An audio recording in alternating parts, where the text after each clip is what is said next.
Last week,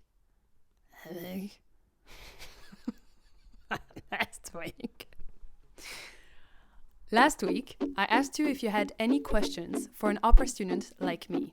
I received so many questions, all wonderful and on important subjects, so thank you.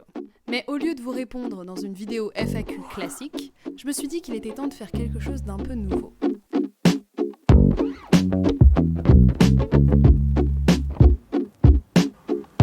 Cette chaise,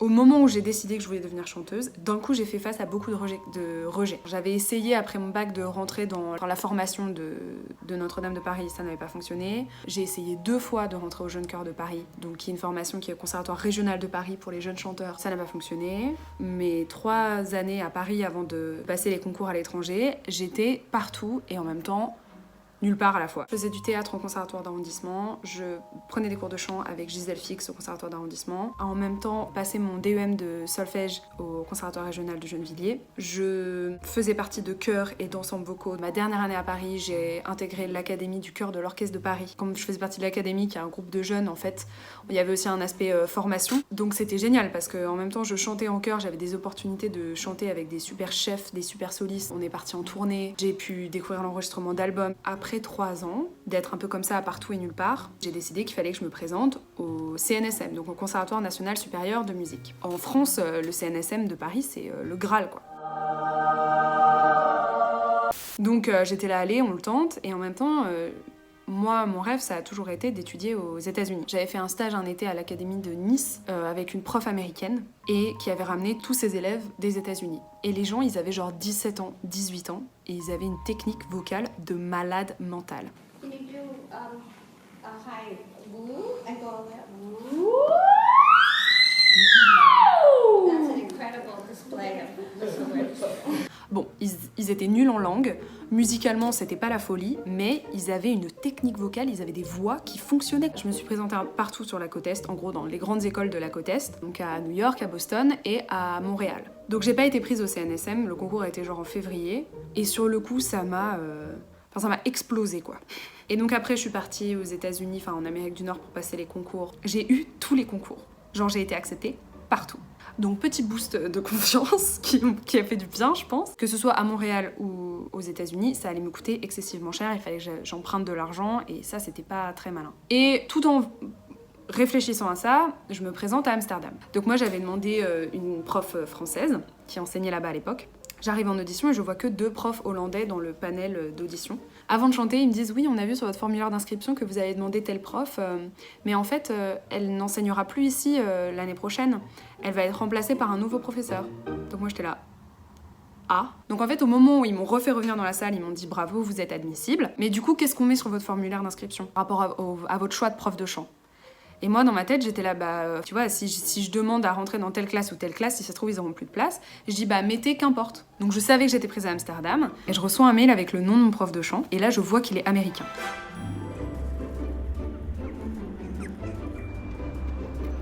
« 7 km. Yes. Just bought a table. We're gonna take the bus with it. » Je suis en train de faire une soupe aux petits ronds, alors que mon coloc est en cours de chant. Mata. Il y a eu une super bonne question. Comment est-ce que tu fais pour rester zen en cours de chant ? Je me mets toujours beaucoup trop la pression. Alors, je pense qu'apprendre un instrument de musique de façon générale, c'est très frustrant. Et si t'as envie d'être excellent, tu te mets forcément la pression. Il y a plein de stades avant d'arriver à être excellent dans quelque chose, dans n'importe quoi d'ailleurs. Ce que j'essaie de faire, c'est de voir ça comme un jeu. Si je mets un peu plus de ça, est-ce que ça sonne comme ça ? Si j'enlève un peu de ça, est-ce que ça sonne comme ça ? Est-ce qu'il y a un moment où on arrête de se mettre la pression et qu'on sait qu'on techniquement ça va ? Je pense pas. Hein. Surtout, je pense que quand t'as très très envie de quelque chose, quand t'as une envie d'excellence, quand t'as une envie d'aller toujours plus loin, je crois que t'es jamais satisfait. C'est un truc sur lequel je travaille.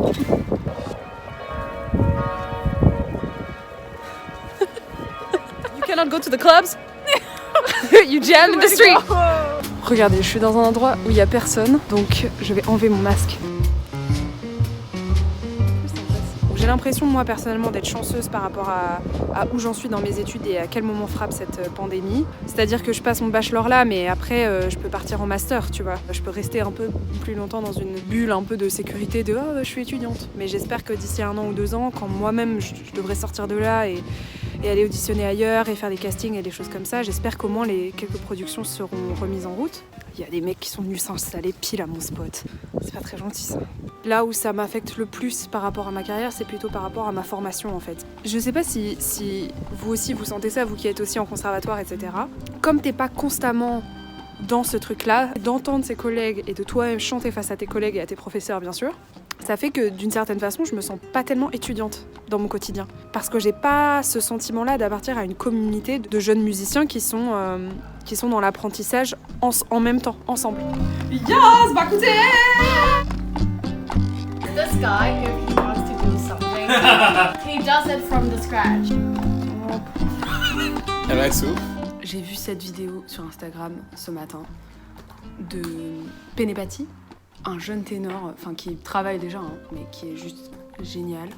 Au niveau technique vocale, ça m'a inspirée parce que c'est un ténor qui a du coffre, mais qui du coup chante Mozart, et il gère le truc. C'est rond, il est hyper relax, le son a beaucoup de brillance.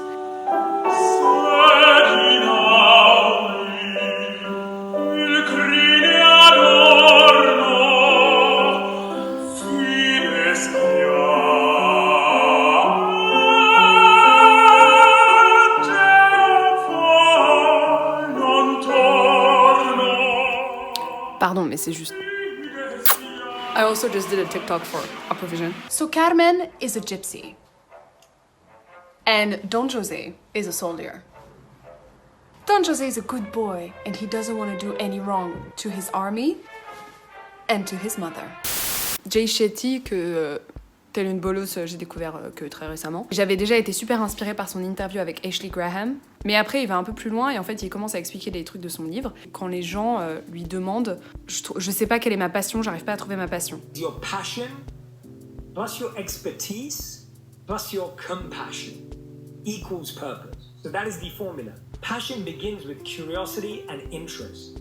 Right now you may not know what you're passionate about, but what are you curious about? What are you interested in? What can you watch a documentary about for 3 hours? As I was listening to this, I was like, that was me 3-4 years ago. I could watch documentaries and read biographies of opera singers for days, looking at the behind the scenes of how an opera gets made, looking at masterclasses of how do people get their voices together. So that to me was like, oh, how interesting, because it matches exactly of how I felt with opera. And then he goes on.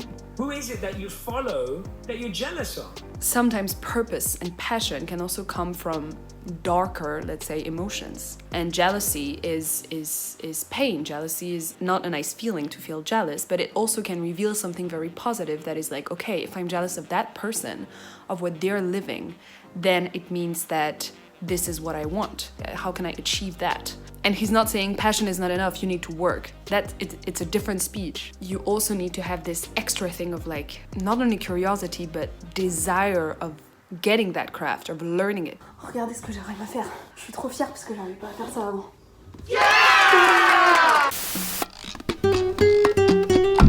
It's a kind of a paradox because at the same time, yes, you're very lonely, it's a very lonely career. Every human being is so different, therefore every voice is so different, therefore every process is very different. When I talk with my friends, with my colleagues about the process of learning our craft, even if it's a perfect match with your teacher and you really get along and they really seem to understand you, at the end of the day, your process is yours alone. You're the only one who can actually understand what you're going through. So in a way, yes, it is lonely because of that, because the way you learn, it's a lot of hours by yourself. But at the same time, with being an opera singer, you will never be alone on stage, or extremely rarely. And second, because you cannot hear your own instrument, you need feedbacks from others, way more than any other instrument I find. And that is what I like the most. You are responsible for your own progress and for the way you sound, because it's your feelings. And at the same time, you have this kind of trust and you need to rely on others in order to success. And that I find great.